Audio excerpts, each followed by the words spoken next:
everything kind of gets subsumed into this kind of like totalizing thing that will somehow like redeem. I think death is like what and like meaninglessness, like everything seeming kind of like teenager angsty, like meaningless, and I'm going to die and this is all awful, and kind of like, how can I redeem that somehow? So that's that's my question.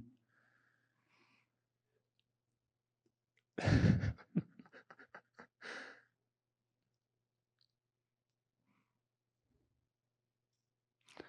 Yeah, I think at some point you realize there aren't parts of life. So like, I think sometimes we sort of compartmentalize, like, this is my spirituality, and when I feel particularly or particular type of existential dread, then I pick that up. Or maybe if I just feel directionless, I pick that up and it's going to like solve the direction issue or answer the big question.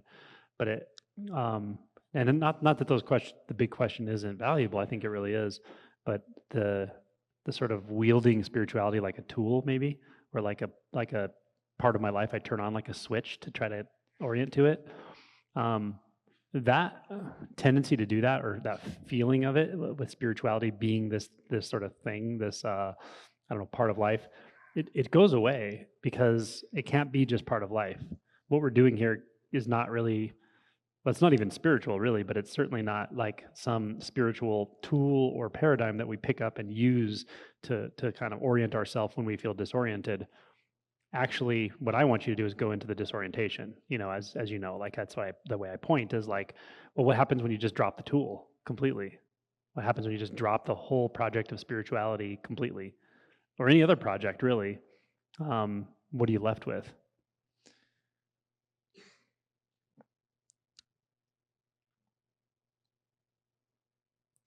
I mean, it's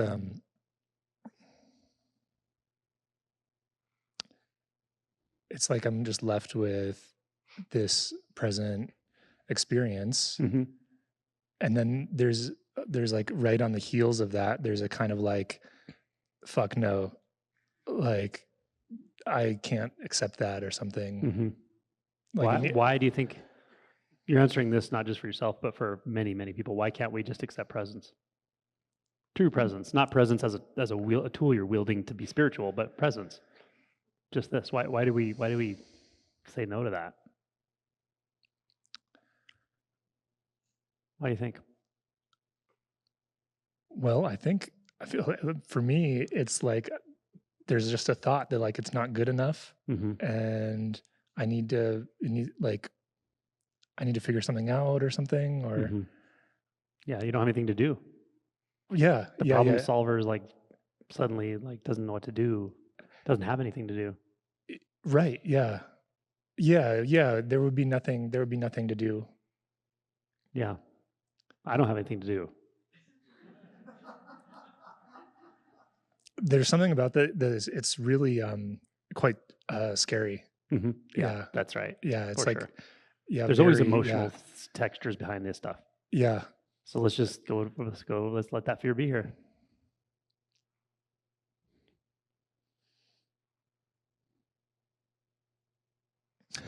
Won't stay forever.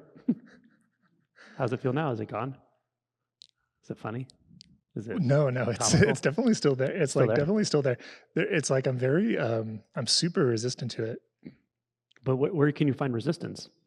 What is the nature of resistance right now?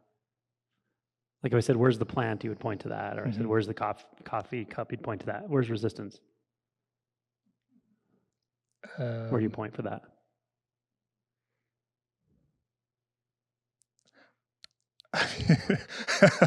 I mean, yeah, it's not really, I'm just using that word to describe like some kind of. But what are you describing with the word? I know it's like some kind of physiological thing, and like just the thought that like I need to run away from here or something.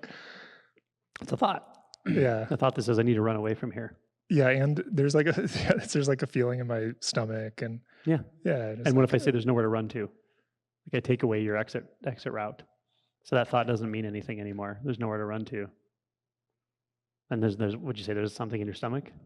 I really don't like this. Yeah. Yeah. Yeah. Like, It's okay. You don't have to like it. Yeah. Or, you can stop whenever you want, but also let's investigate what it feels like to not like something.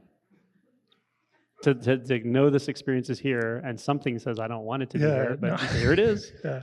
Yeah. Yeah. It's like, yeah. Where do you feel it in your body? Yeah. It's right here. Yeah. Yeah. So let's just go to it. Let's go to that sensation field.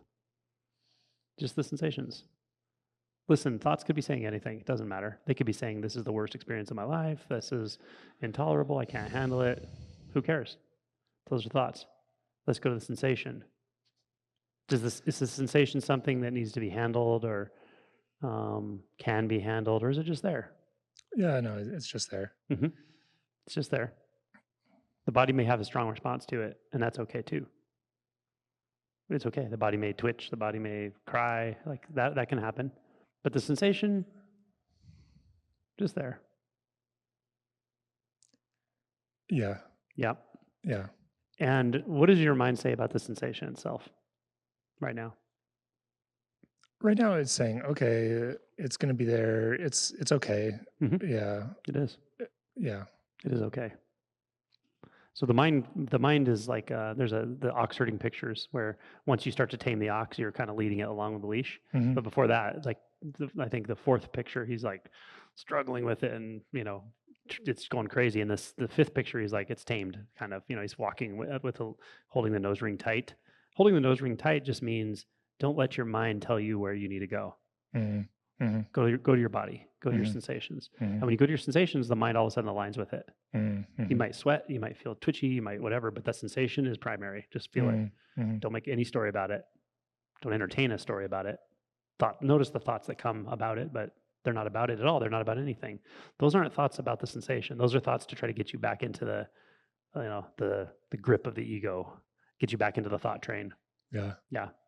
The thought train is like every car on the thought train is just like super uncomfortable, and there's like the heaters, the air conditioner's broken, and everyone's sweating and irritable. But there's like one car on that thought train that's like got a clown face, and it's like circus music. It's like, come on in, it's fun in here. That's the first thought. That's the first thought that entices you. It's like, and it can be any thought. It can be like, this is too much. Oh, it's too much. Well, let me jump on the thought train and figure out what to do about that. Yeah. Right. Yeah. Don't believe the clown face. Yeah. Just don't believe it. It's just a thought. Yeah.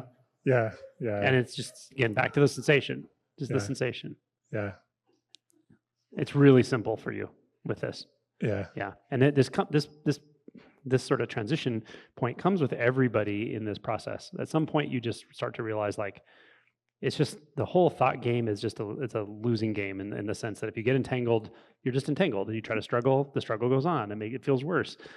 Now you got to go to the sensations. You got to go to the body. You got to go to where the money is when it comes to emotion, and where the money is in the actual sensations, and test those thoughts that say, I can't handle this. You've been handling it. You're fine. You're with it. You're with the sensation right now. Yeah. But yeah, you might go through some like very intense fear, but do you notice the really intense fear really only lasted like a couple minutes? Do you notice that? Yeah. Yeah. It is like that. Yeah. Really intense, that really hot fear, terror, fear, like, whatever it is, it really doesn't last very long usually. It might come and go for a while, but it's a short-lived experience. Yeah. The sensation doesn't have anything to say about that. It's fine. Yeah. You can always anchor yourself to the sensations. Yeah. Okay? Yeah.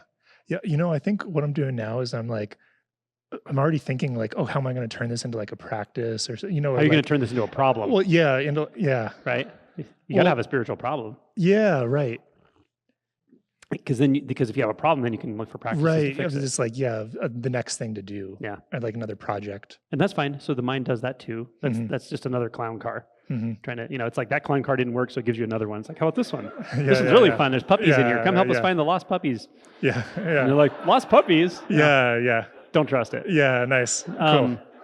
Yeah. All the time that's going on, all the time those thoughts are coming and going, and you're noticing your tendency to grab them, the whole time you can still keep attention in the sensation. Yeah. They can both be there.